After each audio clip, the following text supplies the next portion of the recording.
Hello all, welcome back to Prasuka diaries. మేము day 3 ట్రిప్కి అంతా ఎయిర్బిఎన్బి రీచ్ అయిపోయాము. ఆల్రెడీ నైట్ 9:30 అయింది. సో క్విక్గా అపార్ట్మెంట్ అంతా వీడియో తీశాను, ఒకసారి చూపిద్దామని. ఇది యాక్చువల్లీ 8th ఫ్లోర్లో ఉందన్నమాట. 1 బెడ్రూమ్ అపార్ట్మెంట్. బాల్కనీ అయితే చాలా బాగుంది. మా అబ్బాయి అయితే ఫుల్ ఎంజాయ్ చేశాడు. ఆల్ ద టైమ్ అక్కడే ఆడుకుంటూ, ఆ గ్లాసులు అది కొట్టుకుంటూ అక్కడే ఉన్నాడు. ఇల్లు అది చాలా మంచిగా పెట్టున్నారు. డే 3 యాక్చువల్లీ నేను పెద్దగా ఏం చేసింది లేదు. మా హస్బెండ్కి యాక్చువల్లీ క్రికెట్ గేమ్స్ నడుస్తున్నాయి సాటర్డే అండ్ సండే.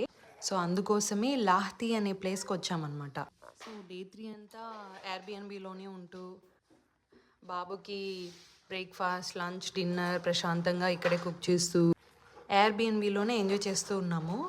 అందుకోసమే ఈ మంచి ఎయిర్బిఎన్బి తీసుకున్నాం అనమాట. సో ఇక్కడే ఉన్నా కూడా కొంచెం డిఫరెంట్ చేంజ్గా ఉండేదానికి బెటర్ ప్లేస్ ఉంటే బాగుంటుందని.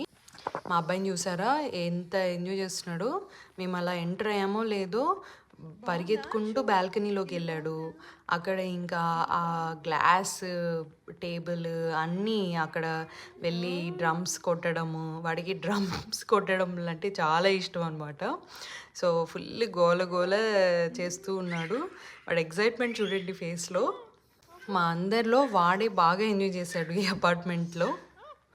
ఇలా ఎక్కువ ప్లాన్ పెట్టుకోకుండా రావడం వల్ల చాలా ప్రశాంతంగా ఉన్నింది. ఒక 1 డే అలా ఎక్స్ప్లోర్ చేసి నెక్స్ట్ డే అపార్ట్మెంట్లోనే ఉంటూ బ్రేక్ తీసుకోవడం కూడా మంచిగానే ఉన్నింది. ఇంట్లోనే ఉన్న డిఫరెంట్ ప్లేస్ అవ్వడం వల్ల ఆ చేంజ్ మంచిగా అనిపించింది.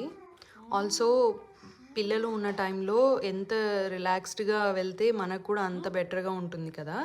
So we felt the same. ఇది అండి మా డే 3. See you.